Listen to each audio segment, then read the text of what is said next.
पहले के जमाने में जो बुजुर्ग होते थे, हमारे दादा दादी थे, नाना नानी थे, ताऊ ताई थे, हम उन बुजुर्गों के पास जब भी बैठते थे, शाम को जब भी समय मिलता था, वो एक चलती फिरती यूनिवर्सिटी होते थे, संस्कार की यूनिवर्सिटी। जी जी। जब भी हम बैठते थे वो हमें शिक्षा देते थे कि सामने से आपके दादा आ रहे हैं, राम राम करो, ताऊ जी है, राम राम करो, इनके पैरों के हाथ लगाओ। तो ये चीजें हमें घर से सिखाई जाती थी, परिवार से। जी। अब धीरे धीरे जो युवा पीढ़ी है वो बैठ ही नहीं रही बुजुर्गों के पास, तो बुजुर्ग संस्कार कैसे दें? चलो, आप कब से इस वाणे में हैं? जी, ये तो हम तो जन्म के साधु हैं। जन्म से जी, हम गृहस्थी में नहीं गए। हमने परमात्मा तो शिक्षा दीक्षा आपकी। नमस्कार साथियों, मैं हूं आपका होस्ट कुलदीप सिंह पुनिया और मैं लेकर चलता हूं आपको धार्मिक दुनिया। साथियों, धार्मिक दुनिया की बात करें, मैं आज आपको साध्वी कमलदीप दीदी से मिलवाना चाहता हूं। जिस प्रकार से आज हमारे हिंदुस्तान के अंदर संस्कार दूर होते जा रहे हैं समाज से, और विशेषकर जिस प्रकार से आप रीलें देखते हैं, अश्लीलता आ गई है समाज में, जो हमारे सामाजिक मूल्य हैं वो लगातार गिरते हुए जा रहे हैं। हर कोई इस विषय पे गहराई से सोच रहा है, हर कोई चिंता में पड़ गया कि हमारा जो सभ्य समाज है वो किस ओर जा रहा है, किस दिशा की तरफ जा रहे हैं। आजकल आप जो भी सोशल मीडिया पे जाएंगे वहां पर आपको केवल अश्लीलता अश्लीलता और अश्लीलता ही नजर आएगी। ये कहां से हम कहां चले आए? एक तरफ ये ऋषि मुनियों का देश और एक तरफ ये जो आज हम देख रहे हैं। कमलदीप जी काफी कोशिश कर रहे हैं अपने प्रवचनों द्वारा, अपने विचारों द्वारा, जो हमारी मूल संस्कृति है, दोबारा से भारत देश उस मूल संस्कृति से जुड़े। तो साथियों, आज हम इनसे चर्चा करेंगे और हमारा विषय भी यही रहेगा, सामाजिक, सांस्कृतिक और धार्मिक। तो सबसे पहले तो साध्वी जी, ग्रामीण भारत के मंच पर आपका स्वागत है। जी, प्यारी प्यारी राम सब भक्तों को जय श्री श्याम, जय माता दी। साध्वी जी, देखिए, एक तरफ आप भगवा में बैठे हैं और ये हमारी संस्कृति है जी, और आपने कोई मेकअप नहीं किया हुआ, कुछ नहीं किया हुआ, लेकिन इस भगवा का ही अलग श्रृंगार है, इस भगवा का ही अलग नूर है। और एक तरफ आप भी देखते होंगे सोशल मीडिया पे किस प्रकार से क्या चीज परोसी जा रही है। ये क्या से क्या हो गया, आप क्या कहेंगे? ये हमारे जो संस्कार हैं वो पारिवारिक संस्कार हैं, वो माता पिता के परिवार संस्कार हैं। हम माता पिता से प्रार्थना करना चाहेंगे कि आप अपने बच्चों को गुरुकुलों में पढ़ाएं, अच्छे विद्यालय में पढ़ाएं, अच्छे जगह पर लेके जाए जहाँ से उनको एक उनकी जड़ के अंदर एक ऐसा जल डले कि उनका जो वृक्ष है वो फलदायक हो और वो उनका जीवन बढ़िया तरीके से चले। जी, तो इसमें बहुत अच्छी बात कही आपने। पहले के जमाने में जो बुजुर्ग होते थे, हमारे दादा दादी थे, नाना नानी थे, ताऊ ताई थे, हम उन बुजुर्गों के पास जब भी बैठते थे, शाम को जब भी समय मिलता था, वो एक चलती फिरती यूनिवर्सिटी होते थे, संस्कार की यूनिवर्सिटी। जी जी। जब भी हम बैठते थे वो हमें शिक्षा देते थे कि सामने से आपके दादा आ रहे हैं, राम राम करो, ताऊ जी है, राम राम करो, इनके पैरों के हाथ लगाओ। तो ये चीजें हमें घर से सिखाई जाती थी, परिवार से। जी। अब धीरे धीरे जो युवा पीढ़ी है वो बैठ ही नहीं रही बुजुर्गों के पास, तो बुजुर्ग संस्कार कैसे दें? उसका एक कारण है, कारण ये रहा कि आज परिवार के अंदर अगर सदस्य 5 है तो पांचों व्यक्तियों के पास मोबाइल है। अगर एक कमरे के अंदर बैठे हैं तो 5 व्यक्तियों के पास अलग अलग हाथों में मोबाइल है, तो वो उनको बात करने का समय नहीं है। इस कारण से पहले आपको पता होगा गांव में 1-2 फोन होता था, तो जिससे व्यक्तियों को, जिसके पास समय ज्यादा होता था, आपस में बातें करने का, विचार रखने का, ज्ञान सुनने का उनके पास मौका होता था, अवसर होता था। आजकल अवसर तो है लेकिन समय नहीं है। समय नहीं है जी। साधु जी, देखा जाए ना, बहुत अच्छी बात कही आपने। पुराने जमाने में कहते थे पहले आसपास अगल बगल के जो अड़ोसी पड़ोसी होते एक जगह पे बैठते थे। पुरुष दरवाजों में बैठते थे, महिलाएं भी किसी हवेली में बैठ जाती थी, बातचीत होती थी, हंसी मखौल होता था, आपस में सुख दुख की बातें बतलाई जाती थी। टीवी आ गया, टीवी ने तो पड़ोसियों से दूरी कर दी, और फिर मोबाइल ने एक घर में दूरी कर दी। जी जी जी जी। तो ये दोनों चीजें टेक्नोलॉजी, देखा जाए टेक्नोलॉजी जरूरी भी है, लेकिन इस टेक्नोलॉजी ने तो हमें दूर कर दिया। जी, क्या कहेंगे आप? मैं तो यही कहूंगी कि आप अपने परिवार के लिए, अपने परमात्मा के लिए समय जरूर निकालें, कि जिससे हमारा जीवन है वो अच्छी लाइन पे चले, हमारा जीवन की तरक्की हो, हमारा देश का नाम रोशन हो।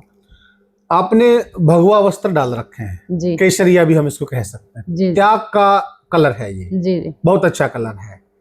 और मेरी भी खुशनसीबी, मैं भी केसरिया कलर की पगड़ी डालता हूँ। जी जी आपने पूरे वस्त्र डाल रखे हैं, जी जी लेकिन कहा जाए एक जो साधु संतों के चेहरे पे नूर होता है वो सारी चीजें हैं। जी सब चीजें जब हैं हमारे पहनावे में, जी सारी चीजें हैं, लेकिन जो धीरे धीरे युवा पीढ़ी वो वेस्टर्न कल्चर की तरफ जा रही है, जी। क्या ये गलत नहीं है? नहीं, वो तो हमारे परिवार के ऊपर, हमारे संस्कार के ऊपर। आजकल क्या हो गया, आज सोशल मीडिया का जमाना हो गया है, जिससे बच्चे गलत चीजें देखते हैं, जिसका देख के, जैसे आपने सुना होगा, जैसा खाएगा न वैसा होगा मन, जैसा पिएगा पानी वैसी होगी वाणी। तो ऐसा ही हमारा, मैंने आपको शुरुआत में बताया कि हमारे परिवार के अंदर आजकल क्या हो गया है कि हम परिवार में जहाँ बैठते हैं वहाँ हमारा जैसा माहौल हो वैसा उसका ऊपर प्रभाव पड़ता है। तो आपके परिवार में आप हवन कीजिए, भगवान का भजन कीजिए, माता रानी का ध्यान भजन कीजिए, जिससे आपके परिवार में सुख शांति आए, समृद्धि आए, आपका जीवन एकदम अच्छे से। आप कब से इस वाणी में हैं? जी, ये तो हम तो जन्म के साधु हैं। जन्म से? जी, हम गृहस्थी में नहीं गए, भजन किया है, परमात्मा ने जैसे भेजा था वैसे ही हैं हम तो। जी, जैसे एक जन्मजात साधु कहते हैं, हम बच्चों को एक बार पांव चढ़ा देते हैं। जी जी, हम जन्म के हैं। इसी प्रकार से आपको भी? जी जी। अच्छा जी। तो शिक्षा दीक्षा आपकी?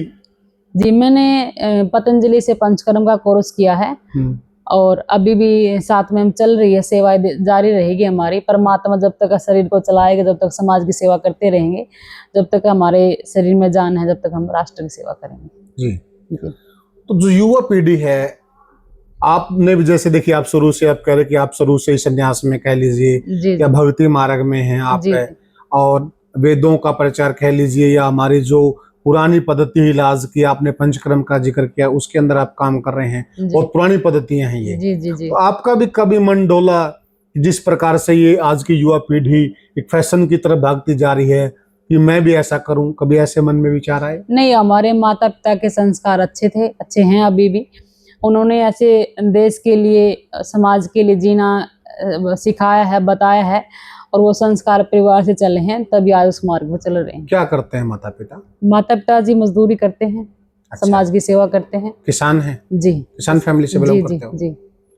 तो जो धीरे धीरे जो हमारी युवा पीढ़ी है वो संस्कारों से जो दूर हो रही है, ये बीमारी की तो हम बात कर रहे हैं, इसका समाधान क्या हो सकता है? ऐसा क्या किया जाए कि जो युवा पीढ़ी उसको हम पुरातन की तरफ लेके जाएं? देखा जाए तो ना, आज दुनिया कुछ भी ढिंढोरा पीटे, अगर हम भारत का इतिहास पढ़ेंगे, भारत सोने की चिड़िया थी, वाकई में थी, ये आंकड़े बता रहे हैं। अगर आप पुरानी जीडीपी उठाएंगे, आप ज्यादा दूर की जीडीपी नहीं, आप 90s की भी उठाएंगे आप, तभी पता लग जाएगा आपको। तो आप क्या कहेंगे, किस प्रकार से दोबारा से उस तरफ लेके आया जाए? देखो, मैं ये कहूंगी, मेरी माताओं से, मेरी बहनों से, जो मेरा परिवार देख रहा है, आप अपने, जैसे कि कहीं शादी होती, कहीं आपने बहुत कम साधु मिलेंगे देखने को, कहीं आप चले जाओगे तो फैमिली, पूरे परिवार की हिस्सेदारी आई हुई होगी, लेकिन वहाँ संत नहीं होगे। जहाँ पर साधु आएगा, महात्मा आएगा, जहाँ पर हवन होगा, यज्ञ होगा, जहाँ हमारे वेदों का गुणगान होगा, वहाँ पर हमारे संस्कार ऑटोमेटिक बदल जाते हैं। तो ये जो कोई मतलब ज्यादा लंबी बात नहीं है, ज्यादा बड़ी बात नहीं है। अगर बदलना चाहे तो इंसान कुछ ही बदल सकता है। पाठ्यक्रम में नहीं आना चाहिए क्या? देखिए, हमने मुगल पढ़े, हमने कई ऐसी चीजें पढ़ी, हमारे जीवन में कोई काम नहीं आ रहे हैं। जी। तो क्यों ना ये जो हमारी शिक्षा है, पुरातन शिक्षा है, ये पाठ्यक्रम में लागू हो। पर कि कैसे बदला जाए, संस्कार हमारे बदल सकते हैं। कैसे बदलेगा संस्कार? अगर वातावरण बदलेगा तो। वातावरण जैसे मान कर चलो, हमारा वातावरण यहाँ का दूषित है, हम इसको शुद्ध कैसे करेंगे? जहाँ पर मंत्रों का उच्चारण होता हो, जहाँ संत विराजमान हो, जहाँ देवी देवता विराजमान हो, जहाँ अच्छा भोजन हो, अच्छी वाणी हो और अच्छे संस्कार हो, तो हमारा जो जीवन है, हमारा जो देश है, वो अच्छे से चल पाता है। देखिए, वेद शास्त्र हमें क्यों नहीं पढ़ाया जा रहा है स्कूल कॉलेज में? आपको क्या लगता है, पढ़ाए जाने चाहिए ना? नहीं, वो गुरुकुलों के अंदर संस्कार दी गई है ना। आज की पढ़ाई थोड़ी सी अलग है, और हमारे जहाँ गुरुकुलों में जहाँ अच्छी शिक्षा, अच्छी बातें बताई जाती हैं, अच्छे विचार बताए जाते हैं। बच्चों को सुबह उठाना चाहिए, जल्दी पढ़ाना चाहिए, माता पिता के चरण स्पष्ट करने चाहिए, बड़ों का हमें आदर करना चाहिए, छोटों से हमें प्रेम करना चाहिए। ये सब संस्कार कहाँ दिए जाते हैं? गुरुकुल में। गुरुकुल में जो आपने कहा, क्यों ना, अगर गुरुकुल का जीवन अच्छा है, गुरुकुल की शिक्षा अच्छी है। नहीं, स्कूल का भी जीवन अच्छा है, ऐसी बात नहीं है, मेरे एक बड़ा प्रश्न है, जी जब गुरुकुल शिक्षा उत्तम है तो उस गुरुकुल शिक्षा को स्कूलों में भी क्यों नहीं लागू कर दिया जाए? नहीं, संस्कार तो हमें कहीं से मिल सकते हैं। संस्कार हमें आश्रम से मिल सकते हैं, संस्कार हमें गुरुकुल से मिल सकते हैं, संस्कार हमने परिवार से मिल सकते हैं। मिलते ही परिवार से तो। जी जी, वो संस्कार के ऊपर बात चल रही है हमारी कि हमारा जीवन कैसे बदलेगा, वो संस्कार से हमारा जीवन बदलेगा। जी एक घर में, जो हम आम घर की बात करें, एक आम घर में किस प्रकार से अध्यात्म का माहौल बनाया जा सकता है, किस प्रकार से भक्ति भाव का माहौल बनाया जाता है? माताएं बहनें आपको सुन रही हैं, वो क्या करें जिस प्रकार से घर का एक अध्यात्म का माहौल हो? मैं सबसे हाथ जोड़ के यही कहना चाहूंगी, आप सुबह सुबह उठे, अपने माता पिता की चरण स्पर्श जरूर करें, सेवा जरूर करें, उनका आशीर्वाद ले, सुबह सुबह सूर्य देवता को नमन करें, और आपके एक घर में गाय को जरूर रखें जिससे हमारा गौ माता का आदर हो, और ये समाज सेवा हमारी माता करवाती रहे माता रानी हमसे, और छोटों से प्रेम से आप कह के बात करें, जिससे हम जैसा व्यवहार करेंगे वैसा हमें व्यवहार मिलेगा। जी मैं ये कहना चाहूँगी। जी अच्छा भोजन करें, अच्छी भाषा एक दूसरे के सामने लेकर के आए, जिससे हमारा परिवार आगे बढ़े। जी आप माता रानी की भगत हैं, जी तो आपने ऐसा क्या माता रानी के अंदर कोई ऐसा एक कोई अपना अनुभव शेयर कीजिए जहाँ पे आपको लगा कि हाँ, माता रानी की जो शक्ति है वाकई में वो विराजमान है? कोई बड़ा चमत्कार आपके जीवन में, कोई ऐसी घटना? नहीं, एक चमत्कार नहीं, अनेकों चमत्कार होते हैं दरबार में। आपने देखा होगा लाखों भगत आते हैं माता के दरबार में, और आज सुबह सुबह एक बड़ा चमत्कार देखने को मिला है। वैसे तो हर रोज मिलते हैं, तभी दरबार में आते हैं, बहुत ज्यादा संख्या आती है, इसलिए समय नहीं होता बताने का, पूछने का। एक व्यक्ति लगभग 20-25 वर्ष से शराब ले रहा, दिन रात शराब लेता था, और उसने अपनी जमीन थी जो 1 किला था, वो शराब के चक्कर में बेच दिया था। वो कहने लगा, माता जी मैं इतनी शराब पीने लगा कि मैंने ऐसा लगा कि मेरे पास पैसे ऐसे हैं जो कम बच गए हैं कि मैं अभी मेरे को पैसे चाहिए तो कैसे लूं। उसने अपने घर की जमीन बेच दी और बेच करके पैसा इकट्ठा कर लिया, जिससे क्या हुआ, एक समय ऐसा आया कि वो बर्बाद होने को हालात में हो गया, और वो दरबार में आया अभी एक बार मेरे पास। तो आकर के उन्होंने झाड़ा लगवाया, धागा दिया, तो अभी उन्होंने खुद बताया मेरे को, कहने लगा माता जी मेरे को आज 8 दिन हो गए, मैंने एक बार भी शराब का सेवन नहीं किया। अच्छा जी, और बहुत लंबे समय से आदि? जी नहीं, एक बार आया, आज दूसरी बार आया उनका। तो ये इतना बड़ा लाभ माँ से मिला है। ये मैं ये कहना चाहूंगी, सभी देव देवता का आशीर्वाद है, जो दरबार से जो आए हैं भगत, जो आप भी जो देख रहे हैं, जो आप सुन रहे हैं, आपने भी देखा होगा माता रानी का कितना बड़ा चमत्कार है। अनेकों चमत्कार माता रानी करती रहती है। कुछ हमारे लोग बिना इन चीजों में उलझ जाते हैं। कोई विष्णु जी को बड़ा बता रहा, अगर विष्णु पुराण पढ़ेंगे, अगर आप कोई अन्य शास्त्र पढ़ेंगे उसमें किसी और भगवान का वर्णन है, किसी में किसी का वर्णन है, कोई माता को बड़ा ये बताते सनातन हैं। की धरती है जी, ये हमारा देश है, जो ये इसके अंदर प्रेम इतना सनातन के प्रति कि सभी देव देवता के अंदर शक्ति विराजमान है, सबकी शक्ति। हम तो ये मानते हैं कि जो जो भगवान जीव देवता जहाँ विराजमान, सबके ऊपर कृपा करे, सबके ऊपर दिव्य दृष्टि बनाए रखे। माँ का जो स्वरूप वो बड़ा माना गया है। जी जी माँ से ही सबकी उत्पत्ति है। जी जी जितने भी देवी देवता उनकी उत्पत्ति भी माँ से है। जी जी तो आपके हिसाब से जो माँ का स्थान है जी। वो कहाँ पर ठहरता है? नहीं, मैंने तो आपको जवाब दे दिया कि सभी जितनी भी देवी देवताएं हैं, जितनी भी मेरी माता रानी हैं, सबकी दिव्य शक्ति है। और हमारे सनातन धर्म में तो सभी देवी देवताओं से आपने बताया कि हमारे देश के अंदर गौ माता के अंदर 33 कोटि देवी देवता विराजमान है। हम तो गाय गौ माता को ज्यादा लाभ देते हैं कि गौ माता के अंदर 33 कोटि देवी देवता विराजमान है। और हम सबसे ये कहेंगे, जितने भी देखने वाले हैं, आप एक जगह न रुके कि इसमें ज्यादा शक्ति है, उसमें ज्यादा शक्ति, ऐसा कुछ नहीं है। शक्ति शक्ति होती है, छोटी शक्ति को बड़ी शक्ति, ऐसा कुछ नहीं, शक्ति शक्ति होती है। जी जी जी। दरबार आप कब से लगा रहे हैं माता जी का? दरबार तो यहाँ तो लगभग 7-8 साल से लगा रहे हैं। अच्छा जी, धाम पे पांडु पिंडारा में। अच्छा, उससे पहले कहाँ लगाते थे? पहले तो वैसे तो लगता तो यही था, लेकिन उसका हमने प्रचार नहीं किया था। अच्छा। मतलब कि इस तरीके से प्रचार नहीं किया था। आपने पता सोशल मीडिया का जमाना है, कोई एक वीडियो ऐसी डाली जिससे माता रानी का खूब प्रचार हो गया। जी उसके बाद जगत संगत आने लग गई। जी, ज्यादा पहले आते थे, कभी 100 आगे के 50 आगे आते रहते थे, लेकिन अब संख्या लाखों में पहुंच गई है जी। कौन कौन से दिन दरबार लगता है? दरबार 3 दिन लगता है, शनिवार, रविवार, मंगलवार, और मोस्ट के ऊपर अपना दरबार रहता है। अच्छा, जी तो क्या नियम है, अगर कोई संगत आना चाहे उनके लिए क्या नियम है, किस प्रकार से वो यहाँ आ सकते हैं? जी, एड्रेस रहेगा अपना हरियाणा में जिला जींद का जो नया बस स्टैंड है, सामने ही पांडु पिंडारा तीर्थ है, और पांडु पिंडारा माँ जगदम्बा धाम के नाम से अपना आश्रम रहता है, और 3 दिन दरबार लगता है, मैंने आपको बताया। और नियम ये रहता है कि आपने जीवन में शराब का, अंडा, मांस, मिट्टी का सेवन नहीं करना है। जी यहाँ आए तो वो भी इन चीजों का ध्यान रखें। जी जी, वैसे तो सबको रखना चाहिए, जीव हत्या नहीं करनी चाहिए, नहीं करनी चाहिए। लेकिन दरबार में जो आता है हम उसे कह करके दागा देते हैं, झाड़ा तब लगाते हैं कि आपने गलत कार्य जीवन में नहीं करना है। नहीं करना है। जी जी जी जी। युवा पीढ़ी से आप क्या कहना चाहेंगे, लास्ट संदेश? मैं मेरे भाइयों से, मेरी बहनों से मैं ये कहना चाहूंगी, आप अपने माता पिता का सेवा जरूर करें, माता पिता की, अपने बहन भाइयों से प्यार प्रेम बना के रखें, धर्म का प्रचार करें, सेवा करते रहें आप, जब तक आपके जीवन में, कभी भी आप जीवन में गलत कार्य ना करें। सभी को जय माता की, जय श्री राधे। मैं आपकी साध्वी कमलदीप दीदी जगदम्बा धाम से, जय माता की। साथियों, साध्वी कमलदीप जी हैं, धीरे धीरे जिस प्रकार से यहाँ दरबार लगाया जा रहा है, जिस प्रकार से दरबार में लोगों को राहत मिल रही है, बहुत दुख से भरे हुए लोग आते हैं, और जब माँ के दरबार में उनकी मनोकामना पूरी हो जाती है, तब जाके उनको तो संतोष मिलता ही है। कहीं न कहीं संतोष आपको भी उस वक्त बहुत बड़ा मिलता होगा। नहीं, बहुत ज्यादा मिलता है। मैं तो सबको एक बात कहती हूँ कि आप मेरे को ये बात बता दो, जैसे कि एक दीपक में घी जल जाता है तब वो रोशनी फैलाता है, तो वो काम होता है, तब सामने वाला कहता है कि मेरे को चीज में लाभ है।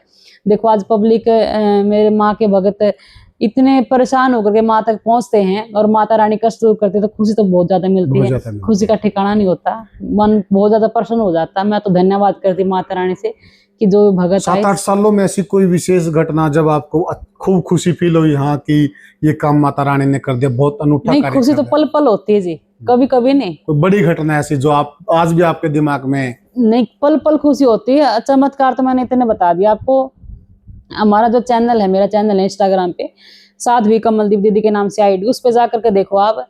मतलब जो 20-20 साल से जो चल नहीं रहे, वो माँ के दरबार में चलते हैं। अच्छा। हाँ जी, जो 5 साल से पाइप लगी हुई है, मेडिकल में पड़े हैं, एम्बुलेंस में आते हैं, अगली बार खुद अपने पाँव पे चल के आते हैं। जी, एक व्यक्ति माँ का भगत 90 साल से, आंखों से, 90 साल तो बहुत ज्यादा उम्र होती है, 90 साल से दिखाई नहीं दे रहा था, और उन्होंने झाड़ा एक लगाया, मेरी आईडी पे उनकी मैंने वीडियो डाल रखी है, और झाड़ा एक लगाते ही बच्चे जैसा दिखने लगा। अच्छा। तो वो कहने लगा, माता जी मेरे को सामने ये पता है, अपने आश्रम में सामने गेहूं बो रखी है। वो कहने लगे, मेरे को ये दिखाई दे रही कि ये क्या चीज है। मैंने कहा क्या है, तो बोला गेहूं बीज रखी है। अच्छा, पहले नहीं दिखता था? पहले तो दिखता है नहीं, डॉक्टर ने 6 लाख रुपए मांग लिए। अच्छा जी, 6 लाख रुपए आपको देने पड़ेंगे। 90 साल की उम्र है, अगर इस लेंस को आप मतलब कि खुलवाओगे आंख को, और लेंस को ऊपर करवाओगे, तो हम कोई गारंटी लेते कि ये आपको दिखना शुरू हो जाएगा। तो यहाँ पे ऐसे ही बच गए। माता रानी की इतनी बड़ी कृपा भी हुई। तो आप कोई मंत्र वगैरह भी देते हैं साथ में? नहीं, मंत्र नहीं देते जी किसी को, झाड़ा लगाते, धागा देते, माता रानी से प्रार्थना करते हैं।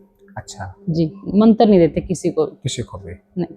तो साथियों, जैसा कि कमलदीप जी ने बताया है, कमलदीप जी दीदी लगाते हैं अपने नाम के साथ, पूरा नाम इनका ये है। पांडु पिंडारा के अंदर इनका आश्रम है, इनका दरबार लगता है माता रानी का, और जागरण भी यहाँ पे होता है। और 25 तारीख का भी आपका कोई जी, उसके बारे में बता दीजिए। जी, आने वाली 25 मार्च को माता रानी का विशाल जागरण है, और दिन का भंडारा है। आप सभी सादर आमंत्रित हैं माँ का प्रसाद लेने के लिए, माँ का गुणगान सुनने के लिए, माँ का आशीर्वाद लेने के लिए आप दरबार में जरूर पहुंचे, और विशाल हवन भी किया जाएगा। जी साथियों, ये थे हमारे साथ साध्वी कमलदीप दीदी जी। हमने जो इनसे पूछा, हमने संस्कारों की बात की, समाज की बात की, अध्यात्म की बात की, ज्ञान की बात की, चमत्कार की बात की, और सबसे बड़ी बात माँ के दरबार की बात की। खुलकर जो हमने इनसे पूछा, डंके की चोट पर इन्होंने जवाब दिया। आपको हमारी ये वार्तालाप कैसी लगी, कमेंट सेक्शन में जरूर बताइएगा। और धाम का एड्रेस बता दिया है दीदी ने, और अन्य नंबर वगैरह भी कोई है जो? जी, आश्रम का माता रानी के दरबार का नंबर है 90 536 49 968। इस नंबर पे संपर्क करके आप अपनी बुकिंग करवा सकते हैं। किसी भी भाई को किसी भी प्रकार की पीड़ा है, अगर वो दरबार में आके माँ का आशीर्वाद लेना चाहता है तो वो जरूर आ सकते। तो साथियों, फिर मिलेंगे किसी और पॉडकास्ट में किसी और हस्ती से। तब तक के लिए जय राम माता- राम, राम राम, जय माता। जय माता दी।